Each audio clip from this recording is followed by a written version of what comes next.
Okay, I should have just started recording.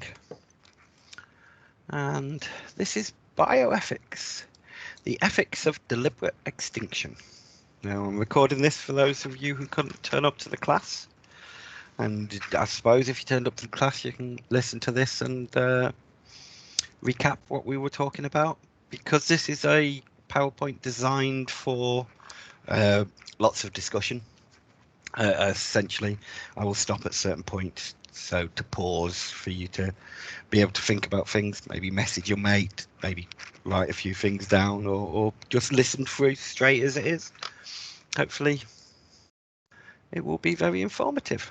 Well, anyway, for those of you who haven't met me, I'm Stephen Lloyd-Jones. I'm a part-time lecturer and researcher here at Staffs, specialising in the Aedes aegypti olfactory system. The Aedes aegypti is a mosquito, as will become evident later on. And this is Current Advances in Bioethics, the Ethics of Extinction. First of all, let's do a quick recap of what are bioethics, or what my understanding of bioethics is. Because as I'll get into during this presentation, we are dealing with what I would call truths. So ethics is to do with your own personal truth, your own personal conscience, and and we can informed by facts, but this isn't necessarily a lecture about facts. Might be about the difference between truth and fact, but not about facts. It's about opinions and how that informs our ethical decisions. Well, bioethics is the branch of applied ethics that studies the philosophy, the social and legal issues arising in medicine and the life sciences. It is chiefly concerned with human life and well-being, though it sometimes treats ethical questions relating to non-human biological environment. These questions are often also studied in their primary independent fields of environmental ethics and animal rights, but essentially they all come under the same field of bioethics. Nevertheless, it's hard to separate the legal and ethical issues arising in medicine, biology, and the life sciences. Thus, recent advances in bioethics might sound a bit odd if your version of medical ethics is the application of the of to medicine of the Hippocratic Oath. Indeed, the simplified "to do no harm" should be at the heart of all ethical considerations. If, however, you believe that the goal of bioethics is to improve the quality of human life by identifying, analysing, and attempting to resolve the ethical problems that arise, to do no harm is way too simple. And as I'm covering the possible deliberate extinction of species, to do no harm, oh, I went too far. To do no harm appears way too human centric. Even though the primary reason for the extinction is human health, it is the extinction of an organism. Indeed, the emerging ethical issues, including biohybrid technologies, chips in the brain, genetic alterations, online or e-health, and the global bioethics, full stop, go beyond to do no harm and are formally set in the focusing of quality of life and how we can improve that. How can we reduce deaths? How can we make life a statistical better place? Well, there's ethical and legal. Legal standards are based on written law, while ethical standards are based on human rights and wrongs. Something can be legal, but not ethical. Legal standards are written by government officials, while ethical standards are written by social norms or your own ethical standpoint. Your religious and cultural upbringing, they all inform your ethics. A good example of the difference, I feel, is it's easier to work with human male gametes than to do the same on bovine gametes.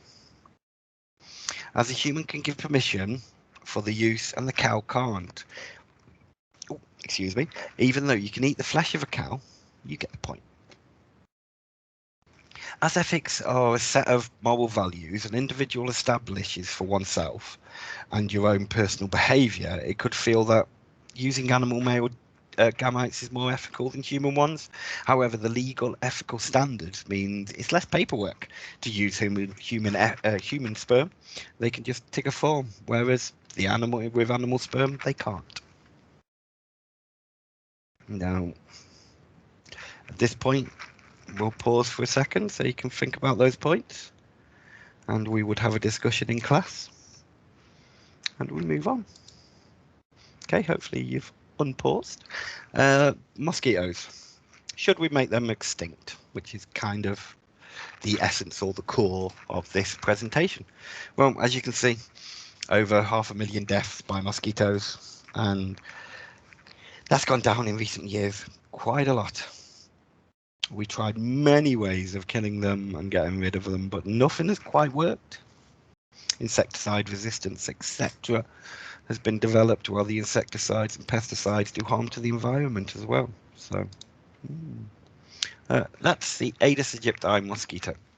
I personally think it's a beautiful mosquito, black and white. That's quite healthily blood-fed there.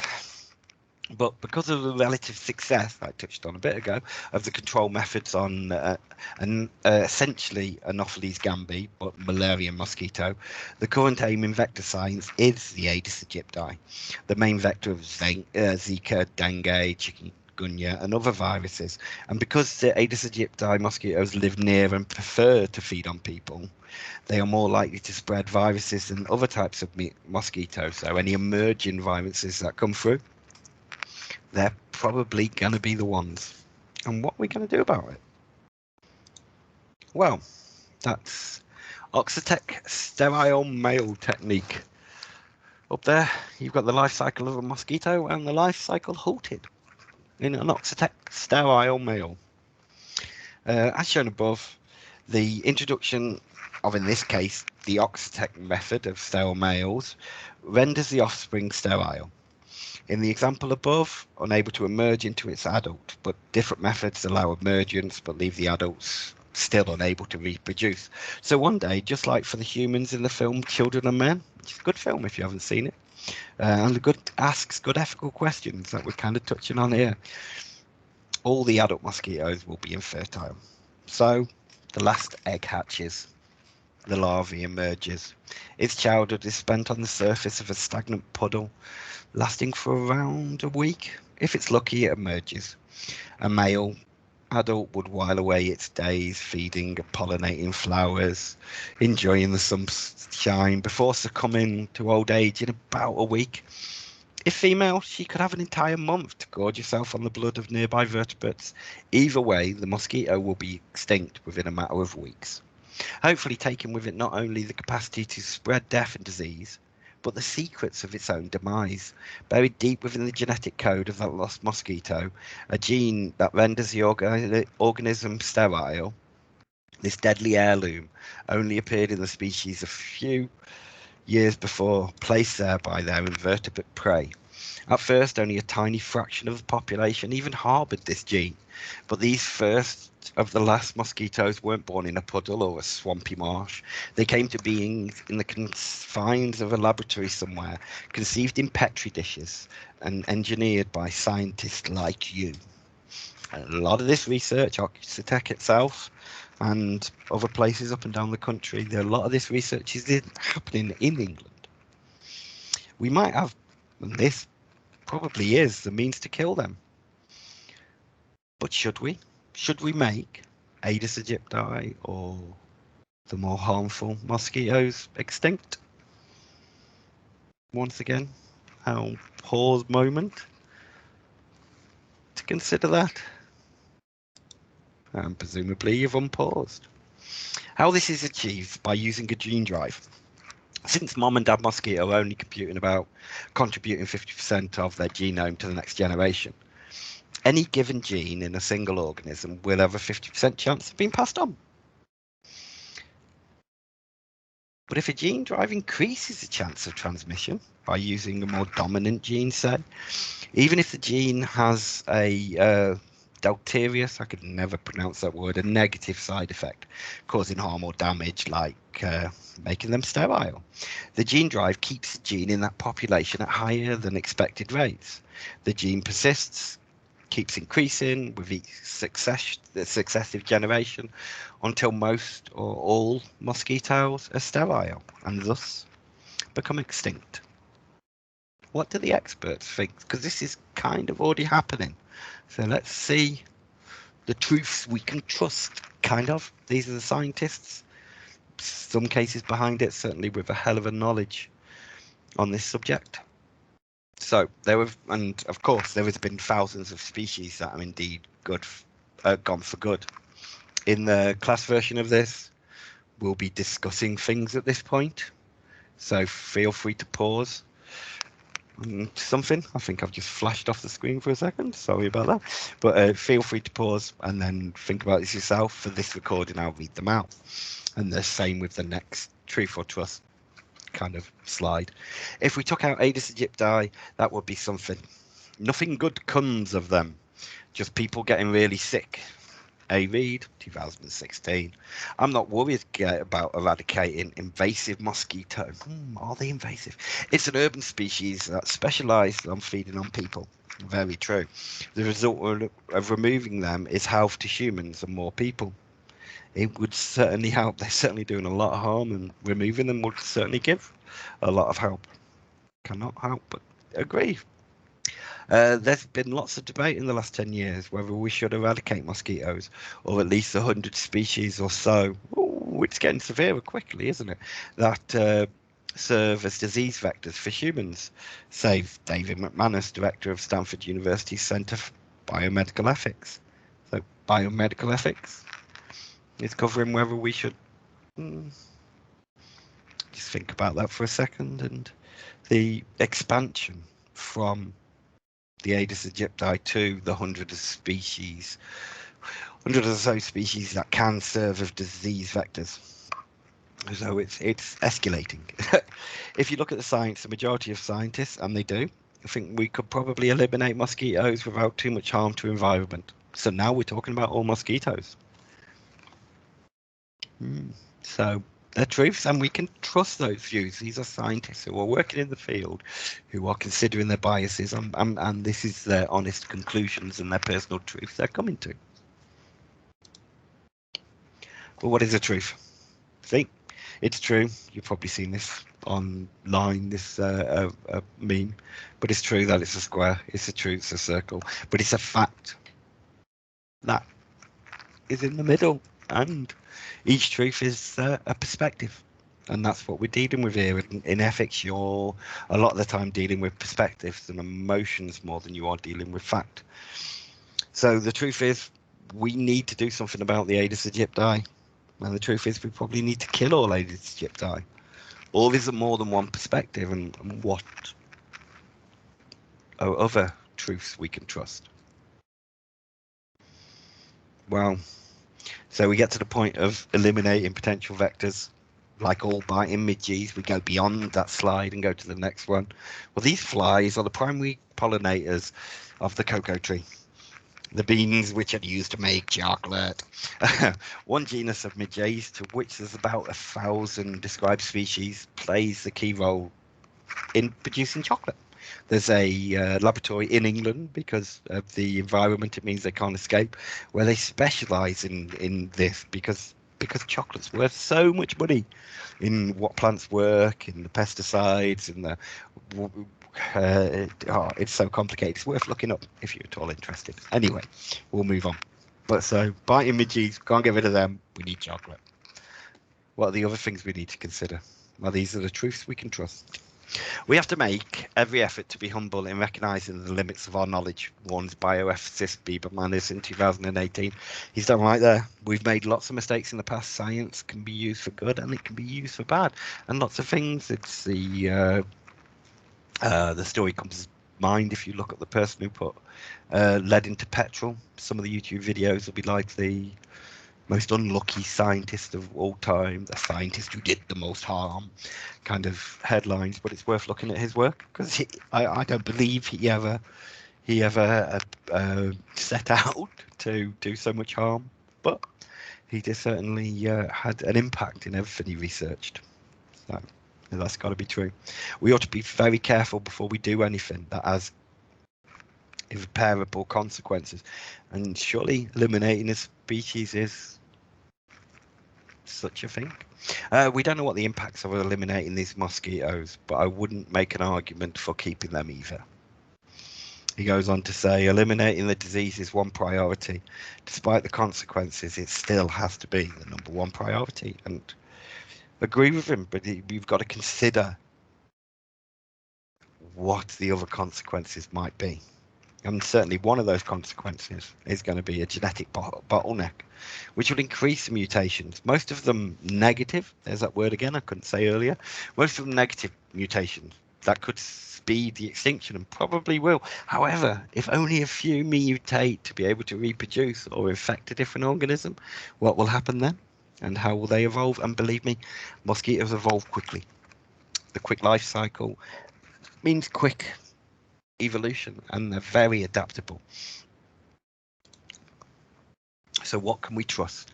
Everything we hear is an opinion, not a fact. Everything we see is a perspective, not a truth. Still things are tested, till things are repeatable. Are they a fact or are they a personal truth? And is a fact an opinion or a fact? And where does the difference happen? What facts may be fake and what may be a fake fact?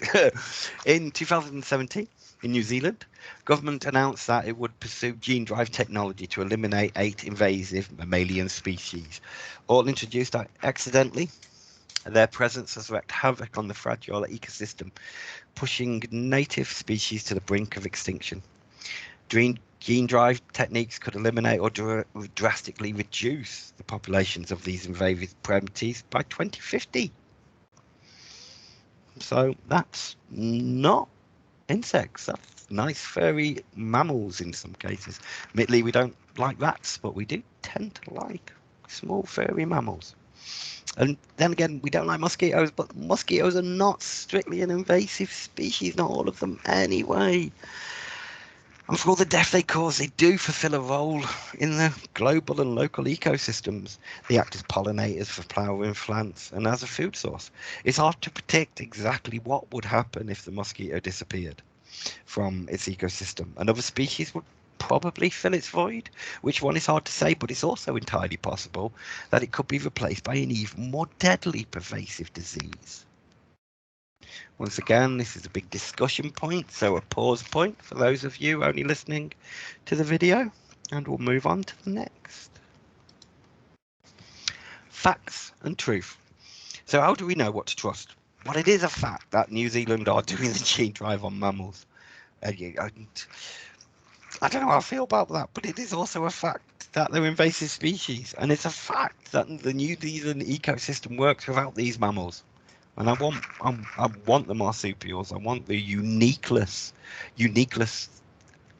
of over there, rather than the same what can often be described as pest animals, but successful animals in the human altered ecosystem. Those pest animals shouldn't be the same around the world. There should be differences. It adds to the biodiversity and the beauty of the world. But it's also a fact that the ones I've quoted as truths, with the inference of keeping Aedes aegypti, B.A. Hay, George Ray, etc. on slide 8, are pro the extinction of at least Aedes aegypti, and in some cases all mosquitoes. And it's also a fact that Bruce A. Hay, who I deliberately referenced differently to fog his pro stance, is pro. With some of the reservations that I've used as quotes, admittedly, but they are pro-extinction because of the harm, the 500,000 deaths, and the countless kind of suffering that the illnesses cause, as well as the relatives, and the economic impact, and all the impacts Aedes aegypti have. Most scientists are a lot more experienced than me. They're pro-extinction. But it's also a fact that we don't know what the results will be, and that a bottleneck, then speciation and adaptive radiation will happen for the mosquitoes and all the organisms involved. So how do we inform our decision making? It is also a fact that I have anthropomorphized and kind of used the quotes, misquoted and used them, and I've used mum and dad and described its life cycle, and they're comparing their plight to humans' plight in a dystopian story, as in Children of Men. So how do we trust in facts? Because my bias of keeping the Aedes aegypti when essentially everybody I've quoted so far is against thinking should have been evident. So how do we trust facts to help inform our own personal truths? Kind of like that. In God we trust, in all others bring data. Look at the data. By extension of our scientific training, an appreciation is developed or should be developed for the scientific method, repeatable results and overcoming bias. Combining this with understanding the importance of not presenting personal truths as fact, which I might have tread the line a bit in this deliberately, admittedly, but I have tread the line a bit more than I would normally. Facts leads to clear ideas of what we can hold as truth. However, the same training reveals how little of the total human knowledge one person, however bright and however hardworking, can learn. You can't learn it all. You can't know it all. You, at some point, have to trust others, and you have to trust in something. But statistics and the data are not always trusted. There is loads of quotes I could have used. The one, as you can see, the only statistics you can trust are those you falsify yourself. Winston Churchill. Now in the class we'll have a little talk about what they think about statistics, think about what you thought about statistics before you started your training and what you think about statistics now, because stats are feared and they get a bad rep. But it's safe to say that if Churchill was running all the research in World War II and not running and motivating the country, the radar, the Spitfire, and the breaking of the Enigma machine code at Bletchley Park, as well as their other advances, they would have been quite difficult if the people doing those believed they'd be falsifying results to get paid, so they wouldn't have been able to achieve those in the first place. You know, it's kind of horses for courses, and Churchill might have been brilliant or was brilliant in World War II, but I'm glad he wasn't running the science, because I'm not sure with that attitude he'd have made a good scientist. Hey, did you read my paper on confirmation bias? Yes, but it only proved what I already knew. That can often be the way. Don't pick out the bits in your that fit you, that one that you want to be true. It's easy to get caught in that. Even within science, it's easy to only see from the perspectives you want to see from. And in the 24-hour media internet age, debates in science have moved beyond the confines of epidemics, and so is their importance. The conversation about what is held as truth is further distorted by beliefs and personal truths, published and delivered in a self-confident manner, blurring the line between truth and fact. I've not put anything in this that isn't a truth of somebody and my truth. So I'm right, and I'm not claiming something that is not true, but I don't feel I'm even as confident as someone who's claiming something I know to be untrue, such as the shape of the Earth. And to counteract this and to improve the effectiveness of scientific solutions, I believe that communication of how repeats, checks and balances keep science in check. Yes, there might be a paper come out that somebody's falsified their results, and it completely plays into Churchill's fears of science. But at the same time, when we try and repeat those methods, we don't get the results. And slowly they're exposed. There's plenty of YouTube videos and blogs and news reports that go into people who have done that, even come close to getting Nobel Prizes, etc. I believe getting Nobel Prizes in some cases, but they still get exposed in the long run. Why? Because of repeats, checks and balances. They're not only created, they've led not only to creating the very platforms now used for misinformation, but they've also advanced our understanding and technology more in the last 2 centuries than in the vast history of humanity. And we can help reduce people's fears in stats and science and stop them being used so effectively by the algorithms by talking and communicating and keeping to what we can back up, keeping to things we can go back and we can have a good argument for, and find facts, find stats that back up your argument, because well, it's the other way around, or it is the other way around. See the stats and then see your argument. And when I look at the mass extinction, etc., and certain facts, I'm not necessarily pro keeping the deadly Aedes aegypti, but I'm certainly pro not using extinction as a tool to help us. I'm not sure it's the right thing to do. But once again, that's my personal truth. Your personal truth is important. Your personal perspective is important. This is how I saw myself at your stage in the undergrad in 2019. I remember, this is not long ago, how it feels to be so close. And well, now being well into my PhD, this is at times currently how I see myself. When people ask me how I do, and I say I'm fine or I'm functioning, this is exactly what I mean. However, in 2019, and now even, as they wouldn't be letting me do this class, that's not what the staffs saw. What they saw was someone who could do this. That's me, far left. Sitting chatting to early researchers, newly qualified PhDs, where I wanted to be where I want to be now, because they've qualified. They're all doctors, from prestigious universities, and they were doctors at this point, admittedly early career researchers, but they'd all qualified. But thanks to staffs, and a little bit thanks to my age, and admittedly because from different countries around the world, and English was my first language, and everybody was using English, it helped a bit. But I led the talk. And after that, I got up and I put our points forward to the great and the good of entomology. And I kind of can't wait to get back up there, because this time I know I can do it. And before I didn't. That's a couple of months further into biology than most of you are now, for me. And as you can see, I'm facing them.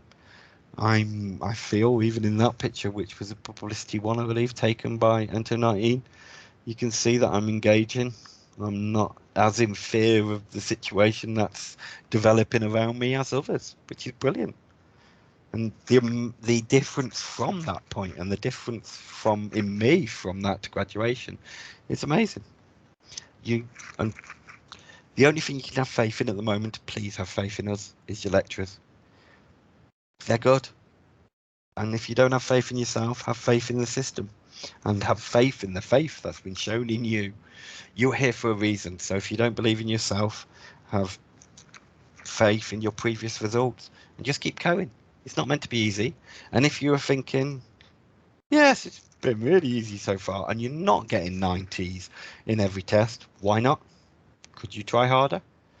But if it was that easy, what exactly would be the point?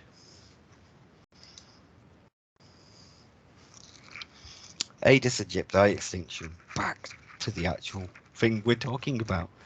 It could be beneficial, but my truth, as I've talked about and has been exposed so far, is that mass mosquito extinction, eliminating the 3,559 species, created a distinct absence from the environment and the lack of food. And those species would create a distinct lack from the environment and the food for the migratory birds.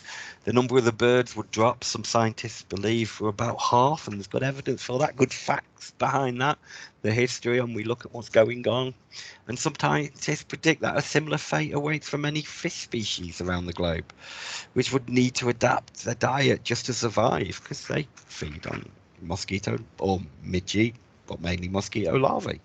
This scenario will be particularly difficult for specialized predators. There's a fish called the mosquito fish. How does a mosquito fish survive without a mosquito?